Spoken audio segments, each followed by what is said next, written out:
Vaibhav Sanghavi is with us, CEO, Ask Hedge Solutions. Vaibhav, good to have you with us here. Thanks for joining in.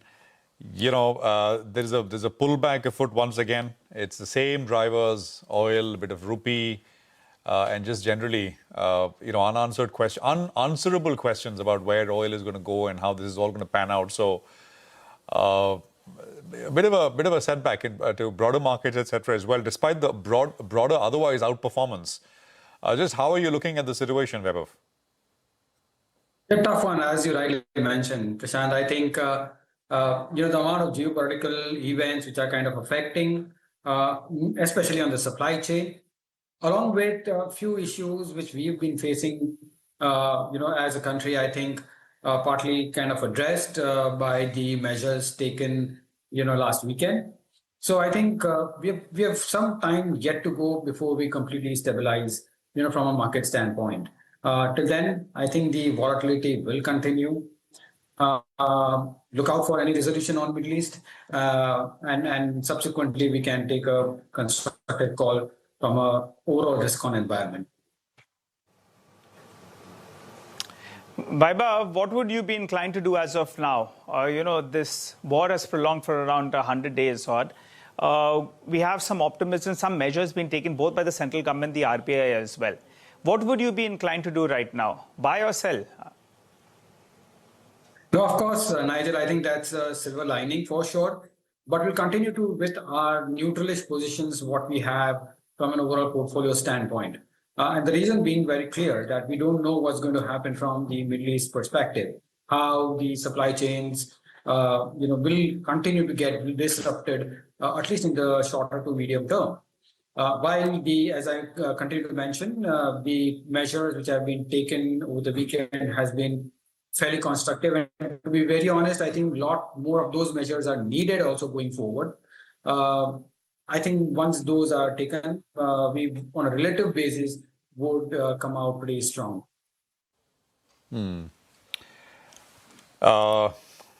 Vaibhav, in terms of some of these, sharp movers that we have in our hands, I don't know if you have any specific calls. There's NetWeb, the power names, this is the strongest part of the market.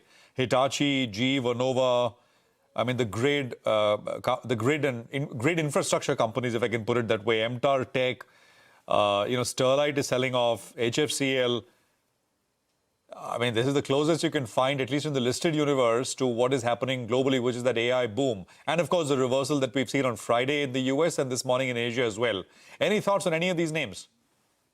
No, not on a specific name, but I think I've been consistently mentioning for some time now that the overall data center opportunity, AI opportunity, in whatever way we can play, I think that in our view is looking exciting, not only on the immediate short-term perspective, but at least from a longer-term perspective is where we can say that. Now, what has happened over the weekend, or probably the kind of turbulence which we have seen, I think it is also to do with a lot of big money raise, which are likely to happen from a global standpoint. And time and again, people will keep casting doubts in terms of the valuations and the overall opportunity which is available. But one thing is pretty sure that we are on the way or path to further AI rather than less of AI going forward from here onward. So any play, ancillary, non-ancillary, core, whatever we may say, I think that is a space will continue to perform, going forward as well.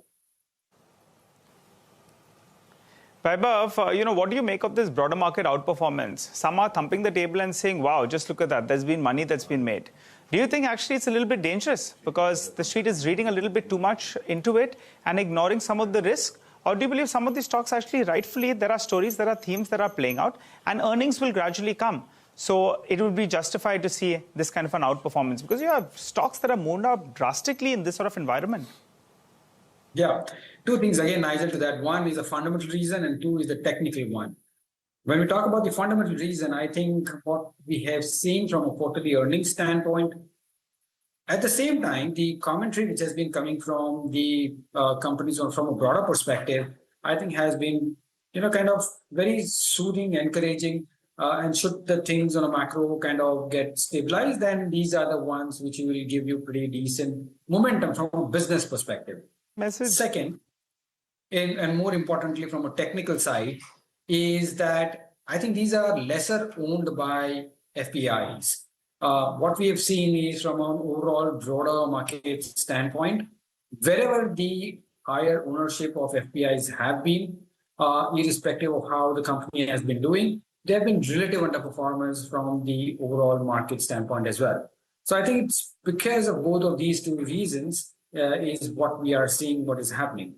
So pointing case, or probably I would say in conclusion, yes, they do have good opportunity on back of earnings increase, but I would suggest that once FPI is setting a base, then large caps are the one to look forward to. Vaibhav, we'll leave it there. Thank you very much for joining us. Good speaking with you, and appreciate your time here on CNBC TV18. Thank you.